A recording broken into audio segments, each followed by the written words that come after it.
The candles in Lord Ashworth's ballroom numbered 412. Louisa Ashby knew this because she had counted them 3 weeks earlier when the chandelier brackets were still being fitted, and she had counted them again tonight from her position near the far wall, where the light did not quite reach, and the noise did not quite drown out the sound of her own thinking. The ballroom was magnificent. There was no other word for it, and Louisa had tried several. The chandeliers threw their light across the parquet in overlapping circles, and the women moving beneath them wore silks of ivory and pale gold, and the particular shade of blue that the modistes on Bond Street were selling as cerulean this season. The orchestra, 8 musicians whom Louisa had engaged, negotiated with, and paid 6 weeks earlier, the receipts filed in the small household ledger she kept in the morning room, played a Viennese waltz with the kind of precision that suggested they had been told exactly how long to play and had decided to do precisely that. Lord Ashworth stood near the entrance, greeting arrivals with the expression of a man who had learned hospitality as a subject rather than a disposition. He was her uncle, nominally. Specifically, he was the second husband of her father's eldest sister, which made him nothing at all by law, though he had not hesitated to make use of the distinction when her father had died and left the Ashby estate briefly, mortifyingly insolvent. He had taken her in. He had never once let her forget it. At the edge of all that gilded, orchestrated spectacle, checking the arrangement of hothouse flowers along the secondary supper table, because the third vase had listed 4 degrees to the left and no one else appeared to have noticed, was Louisa. Her gown was gray. Not silver, not dove, not pearl, gray, the gray of a working dress that had been made presentable through careful alteration and the addition of a lace trim she had sewn herself across 3 evenings in January. It was the 4th time she had worn it to a social occasion. She was aware of this. She was also aware that the woman 3 feet to her left, Lady Beaumont's eldest daughter, had noticed it, spoken to her companion behind a painted fan, and was now regarding Louisa with the specific species of pity that requires an audience to function properly. Louisa straightened the 3rd vase. 4 degrees was enough to make a difference. She moved to the 4th. She did not look up when the doors at the far end of the ballroom opened again. She heard the change in the room, the small shift in volume, the way conversation compressed and redirected itself. And she knew, without looking, that someone of consequence had arrived. She had organized enough of these evenings to understand that particular acoustic signature. It was like weather coming in. When she finally looked, she understood why. The Duke of Ravenswood moved through Lord Ashworth's ballroom the way a very good lock mechanism moves, without friction, without visible effort, each component doing exactly what it was made to do.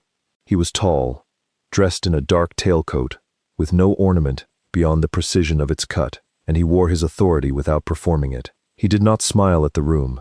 He did not avoid it. He surveyed it with the measured attention of a man completing an inventory rather than attending a pleasure. He was, Louisa knew from the household correspondence she had filed, 34 years old, unmarried, and possessed of 3 estates and a reputation for cold remove that Lord Ashworth found both intimidating and enormously useful for the purpose of tonight's guest list. He had been invited because his presence elevated the occasion. His presence was elevating it now, visibly, in the way every person near the entrance stood fractionally straighter. He looked across the room with the unhurried, systematic attention of someone conducting a search rather than an admiration. His gaze moved from the chandelier to the orchestra to the supper tables, and then, in the way that a measurement finds the thing it was looking for, it settled on Louisa. Not on her dress, not on the vase she was holding at a corrected angle, on her. The attention lasted perhaps 4 seconds. It was not warm, it was not a compliment. It was the measuring regard of someone who had just identified something they did not yet understand, and who intended to understand it. Louisa set the vase down and returned to her work. She had been managing other people's houses since she was 19 years old. She had learned not to count on things that merely looked like recognition. Her father had kept meticulous accounts. This was the most important thing she had inherited from him, and also the most invisible, because meticulous accounts are only apparent to the person who has to untangle their absence. When George Ashby died of a fever in the autumn of 1811, Louisa was 22 years old, possessed of a thorough education in mathematics and correspondence, and the management of a modest country estate, and standing in the solicitor's office in Bath listening to a man explain to her, with the careful condescension of someone addressing a problem that could not fully understand itself, that her father's estate carried debts of approximately £900. The solicitor's name was Mr. Hargreaves. He was 53, reliable, and had managed the Ashby family's legal affairs for 16 years. He had expected her to weep. She could see it in the way he had positioned the box of correspondence at the corner of his desk, squared precisely, as though he had thought she might need something to look at while composing herself. She had not wept. She had asked him to review the specific creditors and their terms, and when he had done so, she had identified that 3 of the 9 major obligations could be renegotiated at a lower rate if approached within the next 30 days, before the legal period of default was triggered. Hargreaves had stared at her. She had repeated herself, more slowly, and cited the relevant section of the agreement she had found in her father's desk the previous evening. He had made the renegotiations. He had done so without crediting her for the observation. She had not expected him to. She had not expected, either, that Lord Ashworth would arrive at the Ashby house 6 weeks after her father's funeral, and make his offer with the confident benevolence of a man delivering a rescue. He would settle the remaining obligations. £640. She had by then reduced it to, and she would come to live in Grosvenor Street and assist his household. The word assist had done a great deal of work in that sentence.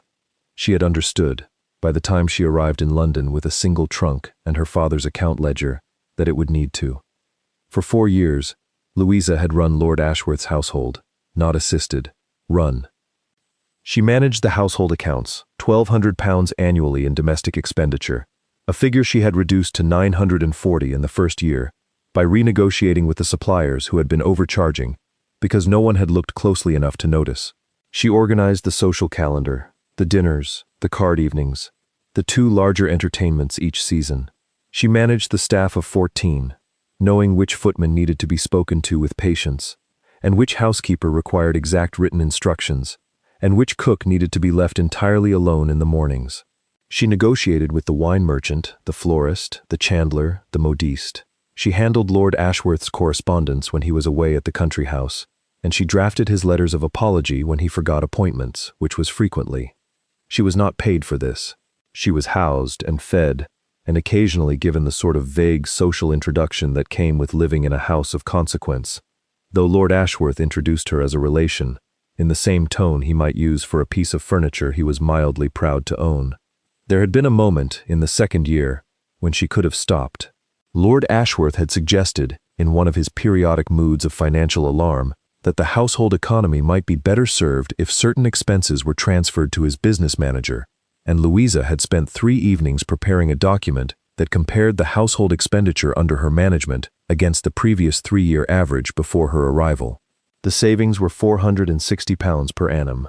She had placed the document on Lord Ashworth's desk without commentary and returned to the morning room. He had not mentioned the business manager again. She was not going to step aside for anyone. She had decided this at 19, standing in the solicitor's office, and the decision had not required revisiting. She was going to work with what she had, account for what she was owed, and keep the house standing until something changed. She had been waiting 4 years for something to change.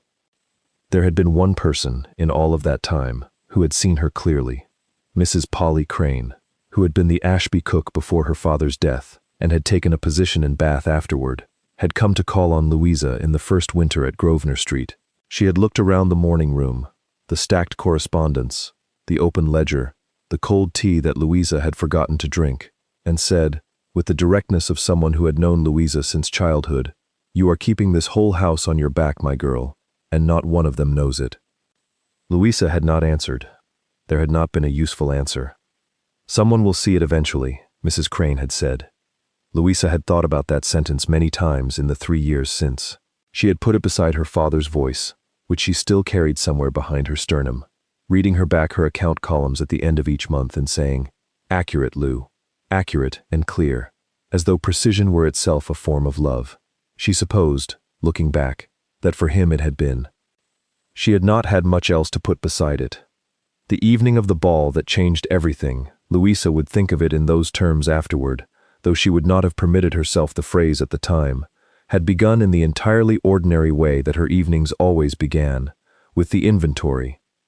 By 7 o'clock she had confirmed the placement of all 9 supper tables, verified that the correct wines had been decanted, spoken to the orchestra leader about the order of the program, and identified that the second footman had placed the finger bowls on the wrong side of the settings in the east dining room.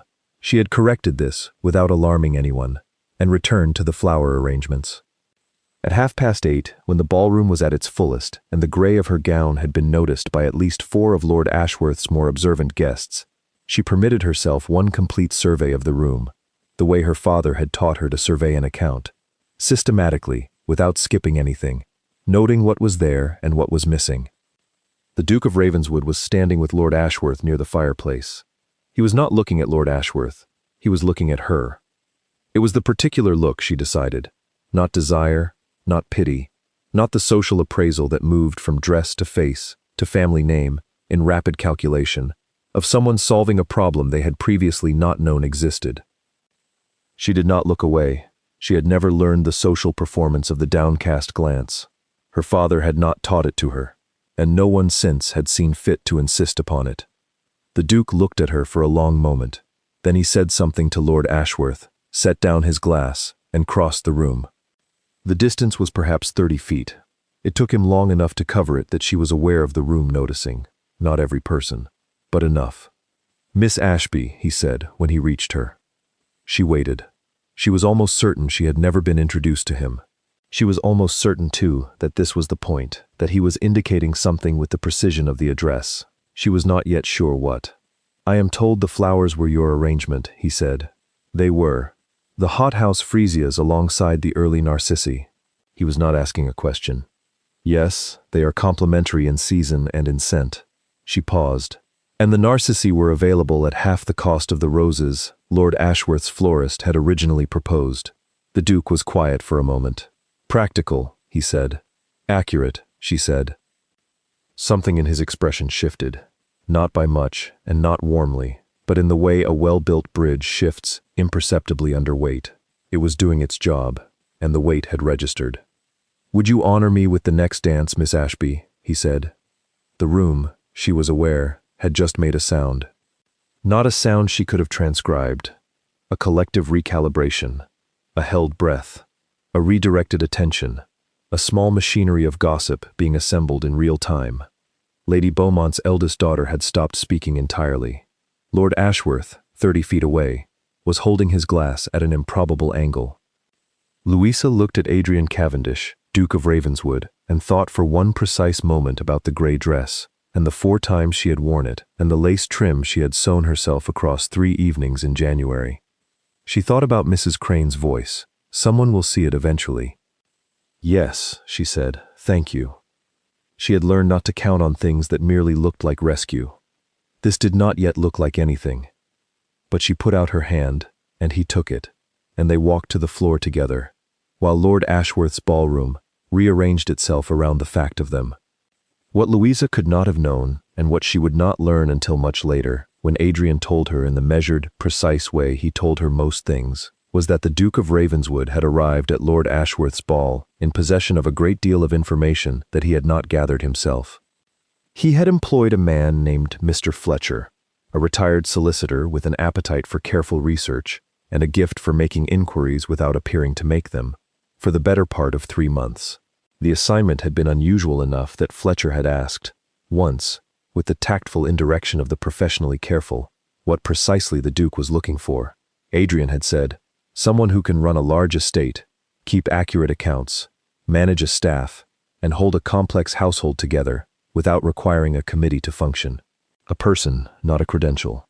The credential," he had said, "is easy to manufacture. The competence is not."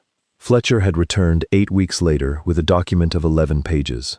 He had not spoken when he handed it over. He simply allowed the document to speak for itself. The document concerned the household at Grosvenor Street. The relevant figures were these. In 4 years under Miss Louisa Ashby's informal management, Lord Ashworth's domestic expenditure had been reduced by an average of £480 annually, against the previous household average. She had renegotiated supplier contracts with 7 separate merchants. She had managed a staff of 14 through 2 housekeeper changes, 1 cook's extended illness, and a period of 3 months in which Lord Ashworth had been abroad, and the house had run without a male presence of authority in any form. There had been one legal negotiation with a creditor, a wine merchant who had attempted to extend credit to a higher rate than the original agreement, which she had resolved by producing the original contract and identifying the specific clause that governed the dispute. The wine merchant had accepted her amendment. Fletcher had added, at the bottom of the 11th page, in his careful hand, "She is not employed. She is housed. She receives no salary. She has asked for nothing." Adrian had read the document twice. He had read it in his library, at 1:45, with the fire low and no one else in the room. He had sat for a long time afterward without moving. His mother had died when he was 11. The Duchess of Ravenswood had been, by all accounts that anyone still living could give him, a woman of exceptional administrative intelligence, the kind that runs a large estate not through delegation, but through thorough personal engagement with every component of it. She had kept the Ravenswood accounts personally, in a leather-bound ledger that Adrian still had in the library at Cavendish Park. He had opened it once, as a young man, and found it so precisely organized, every entry dated, every discrepancy noted and corrected, every creditor arrangement documented with the relevant clause cited, that he had closed it again and not looked at it for 15 years. Not from grief. From the particular feeling of standing in front of something very good and being aware, uncomfortably, that you do not know how to replicate it. He had been trying, for 3 years, to find someone to run Cavendish Park who would bring to it what his mother had brought. He had engaged 4 estate managers. 3 had been competent. 1 had been dishonest. None of them had brought what the ledger contained, the sense of an intelligence that had genuinely cared about every line. After reading Fletcher's document, he had sat for a long time in the library. Then he had made 3 decisions. The first was to attend Lord Ashworth's ball. The second was to speak to Miss Ashby directly, not through Lord Ashworth, not through intermediaries. The third was to bring with him a draft of a proposal that he had spent 4 days constructing, checked once by his solicitor, and folded into the inside pocket of his tailcoat. What he had not accounted for, and this was the thing he would think about later, lying awake in the quiet of his own rooms, staring at the ceiling with the particular alertness of a man who has encountered something he cannot categorize, was the way she had looked at him when he mentioned the freesias. Not at the compliment, at the word practical. She had said, accurate, quiet, direct, entirely without performance, like a note played in the correct key in a room where everything else had been slightly off. He had asked her to dance because it was the next logical step in the plan. He remained, afterward, uncertain whether the plan was the reason at all.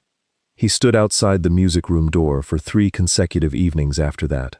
She played in the evenings. He had learned this from the housekeeper, a Mrs. Tilney, who had been confused by the question, but answered it precisely. Miss Ashby plays for perhaps 40 minutes after supper, when the household correspondence is done. The music was not showy, it was accurate. It moved through its phrasing with the same attention to each measure that her household accounts moved through their columns. Nothing wasted, nothing repeated, without purpose. On the 3rd evening, she played something he recognized without being able to name, and he stood in the corridor, with one hand against the wall, and did not leave for 20 minutes after she finished. He arranged the dinner invitation through Lord Ashworth the following morning. What he had not arranged, and could not have arranged, was the particular difficulty that Cavendish Park presented when Louisa arrived in it. She arrived on a Thursday in early March, traveling by the Duke's carriage with a single case and the household ledger she had kept at Grosvenor Street, not because she expected to need it, but because she had not been able to bring herself to leave it behind. The carriage ride took 4 hours. The housekeeper, a woman named Mrs. Norcross, who had managed the Duke's staff of 23 for 11 years, received Louisa in the entrance hall, with the precise politeness of someone who had been told to receive her, and had not been told why. The park itself was extraordinary. Louisa had managed enough properties on paper to know the difference between a house that was maintained and a house that was cared for, and Cavendish Park fell into neither category. It was maintained in the physical sense. The stone was clean, the grounds were attended, but the interior held the particular atmosphere of a place that had been managed by obligation for a long time. The carpets were correct, the furniture was polished, nothing was warm. She was given a room that was not quite a guest room and not quite a servant's room, a morning room on the 2nd floor that had been converted, imperfectly, by the addition of a writing table and a single bookshelf. She thanked Mrs. Norcross for it. She unpacked her case. She placed the ledger on the writing table and opened the window to look at the grounds. She had managed crises before breakfast for years. She could manage this. The formal arrangement, as Adrian had explained it at dinner 4 days earlier, in the presence of Lord Ashworth, who had contributed nothing useful to the conversation except his visible unease, was a position of household secretary. She would manage correspondence, accounts, and the administrative calendar of Cavendish Park. She would report directly to the Duke. She would receive a salary of £120 per annum, which was more than she had ever been paid for anything, and less than what the work would actually require. She had known, looking at the figure, that there was a negotiation to be had. She had held it. Lord Ashworth had driven back to London the next morning, evidently deciding that the situation was sufficiently regularized that his presence was no longer required. He had said nothing useful on his way out. Louisa had given him his gloves, which he had left in the entrance hall, and returned to the morning room. The first week was orientation. She asked Mrs. Norcross for access to the household accounts, and received, after a day's delay, a set of ledgers so inconsistently maintained that she spent 3 evenings simply deciphering their organization before she could begin to read them for content. The discrepancies were not malicious. Mrs. Norcross was not dishonest, merely imprecise, and precision was the thing the house most needed. By the end of the second day, Louisa had mapped the problem. She brought the relevant ledger to Adrian on the Friday of her first week. He was in the library, a large, well-ordered room that held, she noted, a leather-bound account ledger on the second shelf to the left that was dustier than any book in that position ought to be. "Your supplier arrangements," she said, setting the open ledger on his desk. "The wool merchant is charging a rate 23% above what your estate's volume justifies. This has been ongoing for at least 3 years. I believe the previous estate manager did not compare it against the regional average." She placed beside it the document she had prepared. The figures, the regional comparisons, the proposed new rate, and the clause in the existing agreement that would permit renegotiation without penalty. Adrian looked at the document for a long moment. He did not look surprised, exactly. He looked like a man who had expected something, and found the thing more precisely realized than anticipated. "How long did this take you?" he said. 2 evenings, she said, once the ledger was deciphered. "The ledger was deciphered?" "It was organized by the wrong principle," she said. "It has been reorganized." He was quiet. Then he said, "The wool merchant's name is Hollis. He has supplied the estate for 22 years. 22 years is not a reason to overpay him," Louisa said.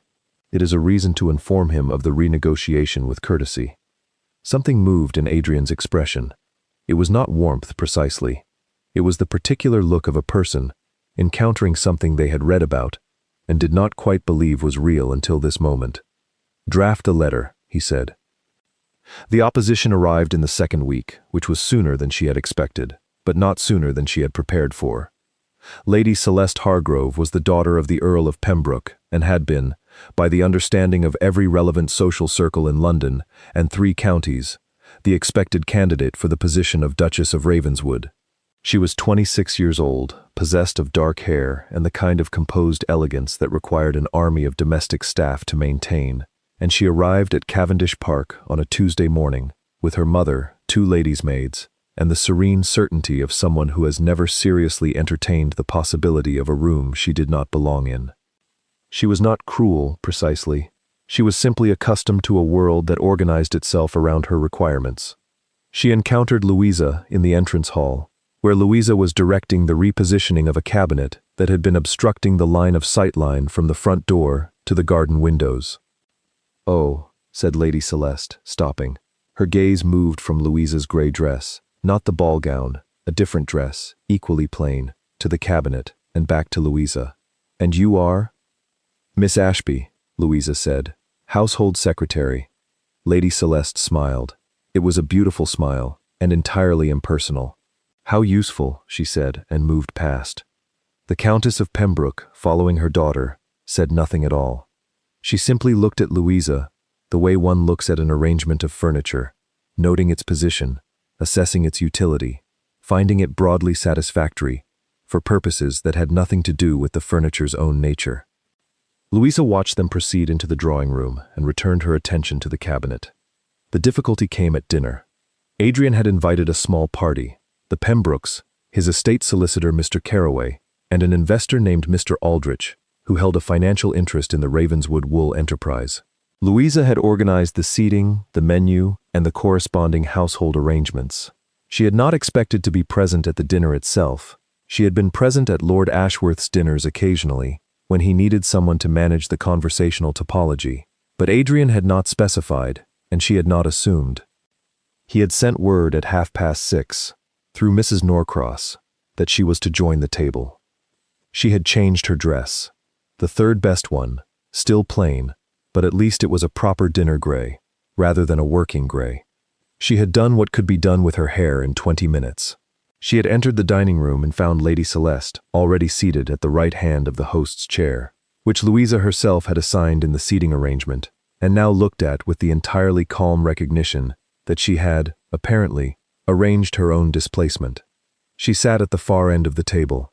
Mr. Aldrich, who was 60 years old and had the air of a man who had made all his important decisions before 40 and was now simply administering them, regarded her with the steady interest of someone who has just identified an unfamiliar element in a familiar compound. "You organized the household accounts?" he said. "Yes," she said.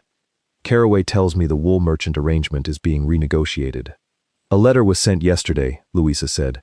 "The proposed rate is consistent with the regional average for an estate of this volume." "Hollis won't like it," Aldrich said. "He may negotiate," Louisa said. "The agreement permits it. I expect he'll come within 4% of the proposed figure, inside 6 weeks. She paused. "I've left room in the clause for that."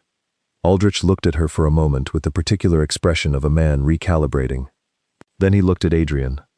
Adrian was watching Louisa, not with the measuring attention of the ballroom, with something that had no good name, except that it was steadier and quieter and entirely private in a room of 6 people. Lady Celeste, who had heard all of this, smiled down at her soup. "How practical," she said. It was the same word she had used in the entrance hall, the same smile. Louisa met Lady Celeste's gaze across the table and said, with perfect composure, "The arrangement will return approximately £340 to the estate annually, based on the current volume." It seemed worth the effort. The table was quiet for a moment. Aldrich put down his spoon. 340, he said. "Annually," Louisa said, "with the current wool contract volume. If the volume increases, and I note there are 3 tenant farms currently underutilizing their acreage for a variety of reasons I am still cataloging, the figure will be higher." She picked up her own spoon and returned to her soup. She did not look at Lady Celeste again. She did not need to.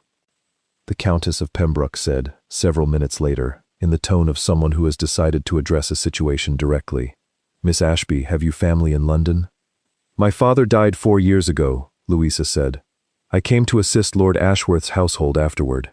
"Assist," the Countess repeated. "Manage," Louisa said, without particular emphasis. The Countess looked at her in a way that was not unkind and not warm and contained, somewhere in its middle distance, the recognition that the social arithmetic was considerably more complicated than she had arrived expecting. After dinner, the party moved to the drawing room. Louisa returned to the morning room and the accounts. She had been at the writing table for perhaps an hour when she heard the door. She did not hear a knock. She heard, instead, the particular sound of someone pausing in the corridor, a shift in weight, a change in the quality of the silence on the other side of the door. It lasted long enough that she set down her pen and looked up. Then it passed. Footsteps continued down the corridor. She looked at the door for a moment, then returned to the accounts. She was not going to assign meaning to a pause in a hallway. She had accounted, very carefully, for everything she had been given. She was not going to start counting things that were merely shadows of what they might mean. The morning after the dinner party, Adrian came to find her in the garden. She had gone out early, before the household's day had properly assembled itself, to look at the kitchen garden, which was being managed decently, but not imaginatively, and to think through the problem of the 3 underutilizing tenant farms. She had her notebook. She was standing at the edge of the walled section, looking at the winter beds, and constructing, in her head, the letter she would need to write to the tenant agents. She heard him before she saw him. He walked with the same unhurried precision that he moved with indoors. No announcement, no particular urgency, simply a person going where they had decided to go. "The tenant farms," he said when he reached her. Not a question. He must have seen the notebook. 3 of the 5 farms in the western portion of the estate are managing only 60% of the acreage they have contracted for, she said. 2 are behind on rent by varying amounts. The reasons appear to be different in each case. I have not spoken to the agents yet. The agents will say the tenants are unmanageable. The agents always say that, Louisa said. I would like to read the original tenant agreements first, then speak to them directly. She paused. If that is permitted. It is permitted, he said. He was standing beside her, looking at the kitchen garden. He had come out without his coat, which was unusual in March, and she was aware of this, the informality of it, the way it suggested he had come quickly, before the day's obligations had assembled themselves around him. My mother managed this garden, he said. She looked at him. She had the beds extended twice. The original plans are in the estate archive if you want them. He was quiet for a moment. She also had opinions about the tenant farms. What were they? I don't remember precisely. I was 11 when she died. He turned to look at the house. She kept records, though. Everything she thought worth thinking she wrote down. Louisa thought about the leather-bound ledger on the second shelf of the library, the dusty one. Your Grace, she said carefully. Adrian, he said. She stopped. She was almost certain she had heard him incorrectly. You may use my name, he said. We are not in company. She considered this for a moment. That is not standard. No, he said. It is not. He looked at her. Is it objectionable? No, she said. It was not. It was something else entirely, something older and quieter than objection, something she was not going to name in the kitchen garden on a Thursday morning in March with frost still on the edges of the winter beds. Adrian, she said, trying it once, the way you try a step on uncertain ground. He turned back to the garden. The tenant agreements are in the study archive. I will have Mrs. Norcross show you. She wrote it down in the notebook, under the other items. She was not going to stop being precise simply because something else was happening underneath the precision. She found the original tenant agreements. She found, inside the 3rd agreement, a clause that had been drafted so ambiguously that it had been interpreted for 11 years in a way that cost the estate approximately £60 annually, and the tenant approximately 90, neither benefiting, both wrong, a mutual misreading that had calcified into practice. She spent 2 hours with the relevant section, drafting a revised interpretation and the letter that would explain it to both parties. She brought it to Adrian in the library. He was at his desk. He had not heard her come in, or he had heard and had not looked up. She set the document beside his hand without speaking. He read it. This clause has been in the agreement for 11 years, he said. Yes, the original drafter appears to have been ambiguous on the question of shared maintenance responsibility. Both parties have been managing it wrong. She pointed to the relevant section. This reading resolves it to the benefit of both. The estate loses the £60 it has been receiving in error, but it gains the tenants' goodwill and their more reliable management of the acreage, which, at current wool prices, returns considerably more than £60 if the acreage is used correctly. He looked at the document. He looked at her. He said, You found this in 2 days. 2 hours. Once I had the agreements. He was quiet for a moment, in the way that she was beginning to recognize, not blankness, but the particular stillness of a man organizing what he thought before he said it. There is a cravat, she said, because she had been looking at it for 40 minutes. He looked at her. Your cravat, she said. It has been listing to the left for the entirety of our conversation. The knot is incorrect. She hesitated. I mention it because you have a meeting with Mr. Aldrich this afternoon. He reached up and touched it and found, apparently, that she was right. She stepped forward. It was a step that required a decision, and she made it. She reached up and adjusted the knot. 2 small, precise movements, nothing more. The fabric was good, the error was in the folding. She stepped back. He had gone very still during the adjustment, in the way of someone who was not sure where to put themselves, and had decided that stillness was the safest option. Better, she said. Miss Ashby, he said. Louisa, she said. They were not in company. The expression on his face was not readable in any category she had a name for. It was not desire, not embarrassment. It was something with the specific quality of a man looking at something he had almost given up expecting to find. She returned to her side of the desk and indicated the tenant clause document. Shall I draft the letters? Yes, he said. She picked up the document and returned to the morning room. She pressed one hand briefly against the wall of the corridor before she continued. The matter of the estate investor consortium came to a head in the 4th week. Mr. Aldrich was not, it became clear, acting entirely in a private capacity. He represented a group of 5 investors, the Ravenswood Wool Consortium as they styled themselves, who held a combined financial interest in the estate's wool production, and had, for 6 years, been operating on a set of contractual terms that Louisa found, upon careful reading, deeply problematic.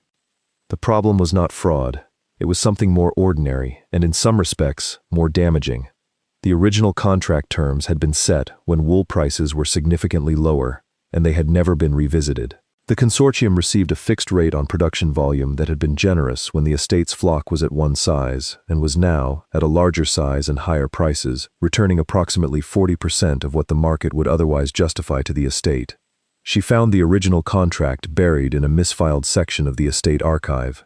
She found the amendments, 3 of them, all initiated by the consortium, that had accumulated over 6 years. She found the current production figures, the current market rates, and the relevant comparison. She spent 4 days building the document. She checked every figure 3 times. Adrian's father, the Dowager Duke of Ravenswood, who was, as far as Louisa had been able to determine, still alive and resident at the smaller property on the eastern edge of the estate, and who had never yet communicated with her in any form, arrived at the park on the 28th day of her residence. He was 61 years old, lean, and possessed of the particular variety of aristocratic certainty that does not announce itself because it has never had to. He looked at Louisa when Adrian introduced her in the entrance hall, household secretary, his father, with the gaze of someone conducting a very rapid and not entirely favorable assessment. "Miss Ashby," he said. "Your Grace," she said. "I have heard something of your work here," he said. "I have been working on the estate accounts," she said. "The consortium contract in particular." He looked at Adrian. Adrian met his gaze evenly. "The consortium contract," his father repeated, "has been in place for 6 years. Aldrich is a long-standing partner of this estate." "The contract has been in place for 6 years," Louisa said, "at terms that were reasonable 6 years ago. Wool prices have increased by 31% in that period, and the estate's flock volume has increased by 18%. The contract has not been revisited to reflect either change." She paused. "I have prepared a document showing the current terms, the market equivalent, and a proposed renegotiated structure, if you would like to review it before the consortium meeting." "Miss Ashby," said the elder Duke, in a tone that was not unkind and not precisely warm, "this is a matter of long-standing business relationships. It is not a household account."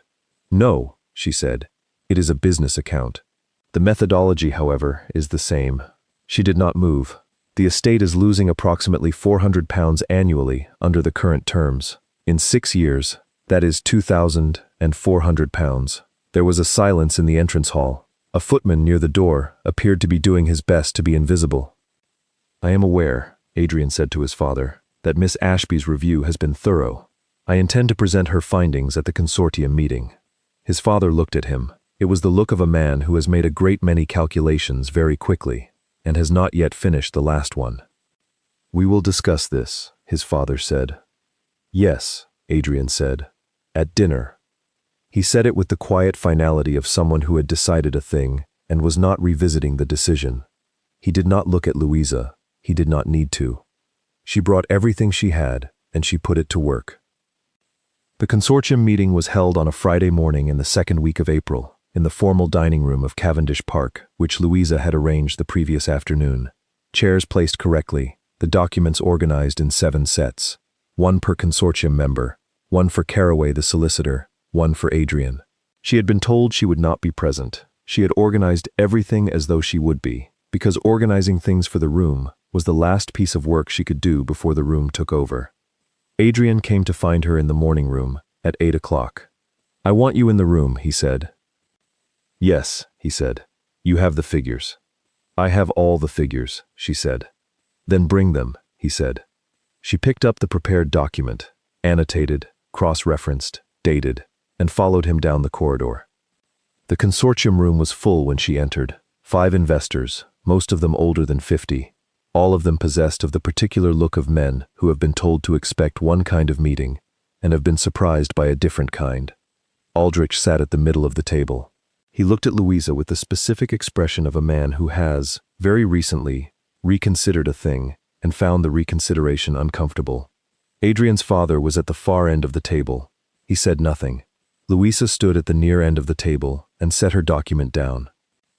"Gentlemen," she said, "I am Miss Louisa Ashby, Household Secretary of Cavendish Park. I have been asked by His Grace to present a review of the current consortium contract and a proposed renegotiation structure. I will take approximately 20 minutes.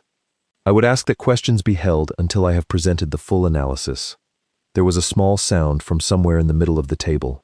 She could not have identified its precise emotional register, but she recognized it, the sound of a room adjusting to something it had not been prepared to adjust to. She began. She presented the original contract terms. She presented the market price increase, documented, dated, sourced from the London Wool Exchange records she had requested from a correspondent in the city. She presented the flock volume increase. She presented the gap, £412 annually. She had revised the figure twice for accuracy, between the current consortium terms and the market equivalent. She presented the proposed renegotiation, not a punitive revision, but a phased realignment over 3 years that preserved the consortium's margin, while returning a reasonable portion of the market increase to the estate. She had given the document's final clause a specific construction that Caraway had confirmed was enforceable, a review mechanism, triggered automatically every 4 years, so that the drift could never accumulate again. She did not argue. She did not plead, she presented. When she finished, the room was quiet for a moment, in the way that rooms are quiet when something has been put in front of them that they cannot immediately dispute, but have not yet decided to accept. Aldrich spoke first. "These market figures," he said, "where were they sourced?" She told him. He looked at the document. He looked at it for a long time. "The methodology," said the man to his left, a Mr. Farrow whom she had not previously encountered, "is sound." Another silence. "The 4-year review clause," said a third man. "That's new." "It is a standard provision in commercial agreements of comparable type," Louisa said. "I can cite 3 examples if that is useful."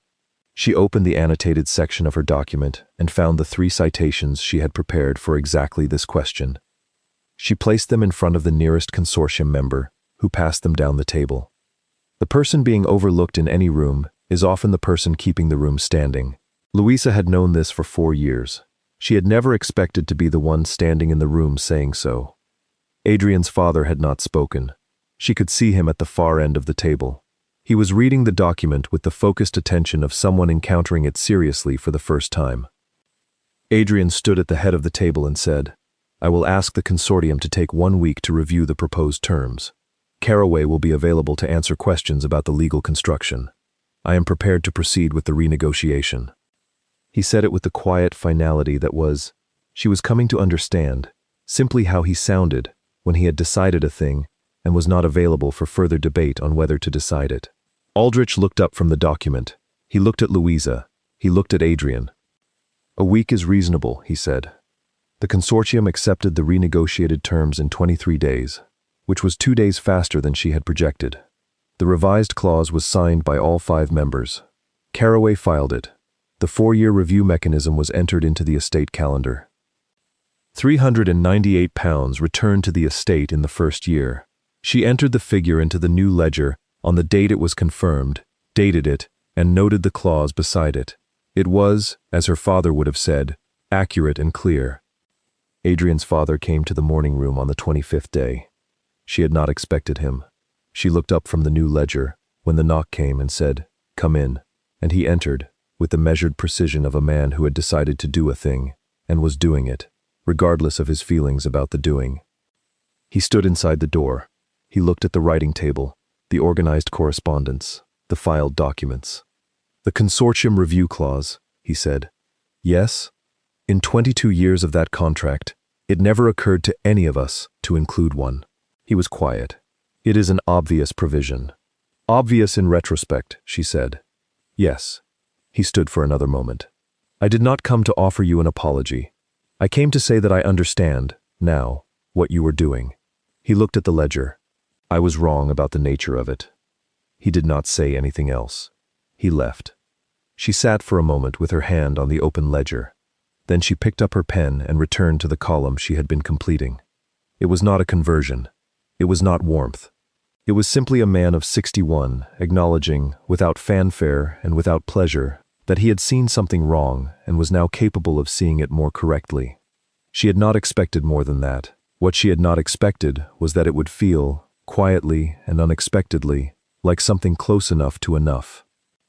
Adrian proposed the first time in the drawing room, on an evening when the consortium matter was resolved, and his father had returned to the eastern property, and the park was quiet in the way that houses are quiet when the machinery has stopped grinding for the first time in months. It was the expedient proposal, the logical one, the one that the circumstances had been building toward. He said she had demonstrated, beyond any reasonable question, that she was capable of managing the estate. He said that the position of household secretary was an inadequate designation for what she actually did. He said that a formal arrangement would regularize her position and provide the standing she deserved. It was a sensible proposal. It was true in every particular. She listened to it and thought about it completely and said, I will need a day to consider. He looked at her as though a day were an unusual quantity of time and had decided, upon reflection, that it was exactly right. She took the day. She thought about the gray dress, and the ledger, and the kitchen garden, and the cravat, and her father's voice reading the columns back to her. Accurate, Lou. And Mrs. Crane saying someone will see it eventually, and the way Adrian had stood in the entrance hall and been wrong, and then gone to the morning room and said so. She thought about the 3 nights she had heard footsteps pause in the corridor outside the music room. She thought about the ledger on the second shelf in the library, the dusty one, and the fact that she had not opened it because it did not belong to her. She went to the library the next morning. He was at his desk. I will accept, she said, on the condition that the arrangement is the real one and not the sensible one. He looked up from his desk. You proposed the sensible version yesterday, she said. I am asking whether you also intend the other one. He was quiet for a moment. Louisa, he said. Yes, she said. Not a question. He stood up from the desk. He crossed the room in the way he crossed rooms, without friction, without performed urgency, and he stopped in front of her and said, in a voice that was quiet and precise, and entirely without ornamentation, not because it is convenient or appropriate, or fitted the requirements my position imposes, because you named the clause I had been misreading for 11 years, and you fixed the cravat, and you played every evening in the music room and did not know anyone was listening, and you have been the most completely real thing in this house since the moment you arrived in it, because I have been looking for you, specifically, for a very long time. He paused. That is the other one. She looked at him for a moment, with the particular stillness of a woman who has balanced a great deal of weight for a great many years, and has just found something solid enough to set it down beside. Yes, she said, then yes. He took her hand, not the gloved version, her bare hand, because she had come without her gloves. He held it in both of his for a moment, that had no performance in it at all. Then he said, almost quietly, the ledger on the second shelf is my mother's. I know, she said. I think, he said, she would have had things to say to you. I think, Louisa said, I would have listened. The wedding took place in May. It was small by the standards of a ducal marriage, which still meant 42 guests, a church that required 3 carriages, and a breakfast afterward in the park's east dining room, that Louisa had organized herself because she could not stop organizing things, even when the thing being organized was her own wedding. Charlotte Haverstock, Louisa had met her at the small dinner Adrian had arranged in London in the weeks between the consortium resolution and the formal announcement, sat beside her at the breakfast table and said, with the direct warmth of someone who had made up her mind about a person very quickly and saw no reason to pretend otherwise, you have single-handedly reorganized this entire estate in 6 weeks. Are you going to take a day off now? Probably not, Louisa said. Thought not, Charlotte said, and refilled Louisa's tea with the efficient affection of someone who had been watching, and had found what she was watching worth admiring. Mr. Edward Carroway, who had served the Ravenswood estate for 20 years, and had held the peculiar distinction of being the first person inside the Duke's household to say to Aldrich, quietly and without ceremony, that he thought Miss Ashby's analysis was the best estate work he had seen in 2 decades, had come to find Louisa before the ceremony and pressed her hand and said only, "Accurate and thorough, Miss Ashby, as you have been in everything." He did not say more. He did not need to. Mrs. Norcross, who had received Louisa in the entrance hall with the correct politeness of someone who had not yet decided, came to find her after the breakfast and said, with the specific, unperformed warmth of someone who had decided quite thoroughly now, "Welcome home, Your Grace." It was the first time anyone had used the title. It landed somewhere behind Louisa's sternum like a warm stone finding the bottom of a well. Lady Celeste Hargrove attended the ceremony. She was impeccably dressed, composedly gracious, and entirely unreachable in the way of someone who has made peace with a situation through the simple expedient of deciding it was not worth the energy to resent. She wished Louisa joy. She meant it, after a fashion. She was not destroyed. She was simply somewhere else now, and the world she had expected to occupy had continued on without her, and she was, by all appearances, finding other territory to be certain of. Louisa bore her no ill will. The system that had made Lady Celeste possible was not Lady Celeste's fault.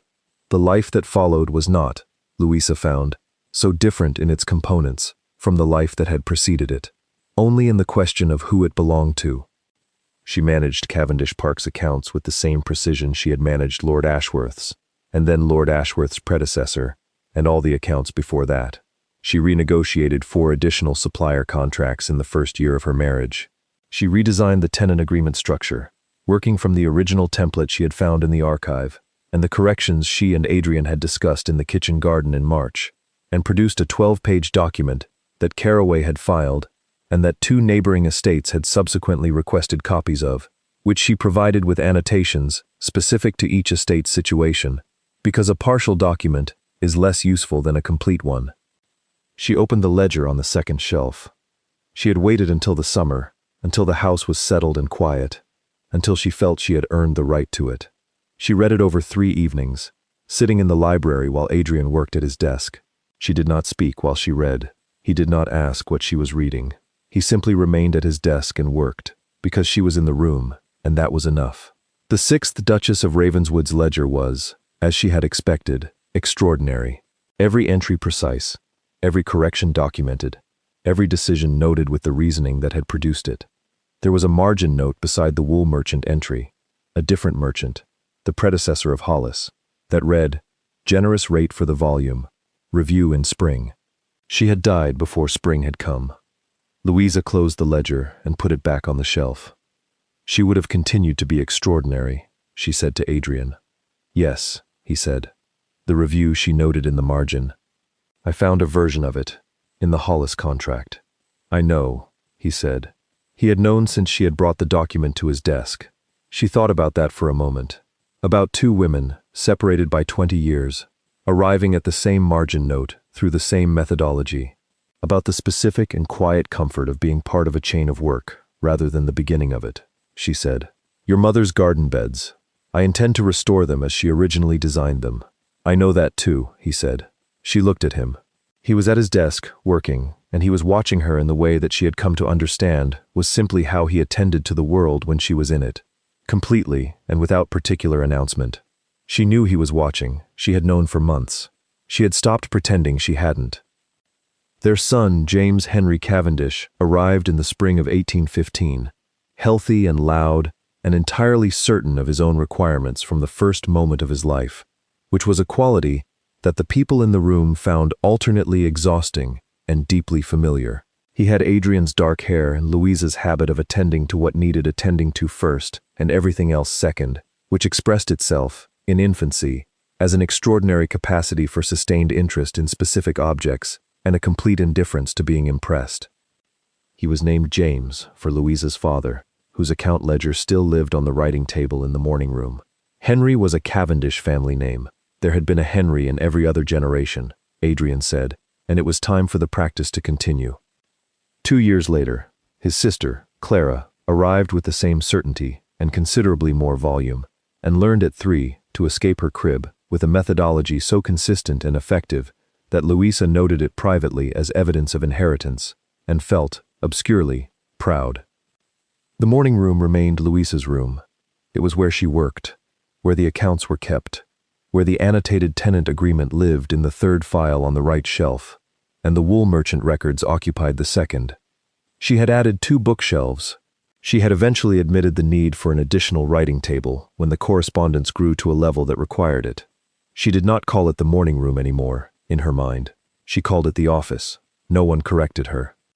On a morning in the autumn of 1817, when James was 2.5 and sufficiently mobile to be a logistical challenge, he escaped the nursery and traveled the full length of the corridor and opened the morning room door and stood in the doorway, looking at his mother, at her writing table, with the assessing attention of someone who has arrived somewhere and is deciding what to make of it. She looked up. "Hello," she said. He considered this. He crossed the room and stood beside the writing table and looked at the open ledger. "Numbers," he said, with the satisfied recognition of a child encountering something familiar. "Numbers," she agreed. He pointed at the column. "Those are the accounts," she said. "They tell us what we have and what we owe and what has changed since last month." He studied the column with the focused attention of someone taking it seriously. Adrian appeared in the doorway a moment later. The nursery maid had sent word with efficient alarm, and stopped. He looked at his son, bent earnestly over the open ledger. He looked at Louisa, who had returned to the entry she had been completing, because there was no reason the ledger and the child could not coexist. He looked at the room, the organized shelves, the 2 writing tables, the filed documents, the open window with the kitchen garden visible beyond it, and the beds restored, now, to the 6th Duchess's original design and producing, in their season, exactly what the original plans had promised. He looked at Louisa for a long moment. She did not look up. She knew he was looking. She added the figure to the column, dated the entry, and checked it once. Accurate and clear. She had been doing real work for a very long time. The world had simply failed to look until the day it did, and everything after that had been the life she had always been equal to, the life that had been waiting, like a well-built room, for someone to finally open the door and walk all the way in.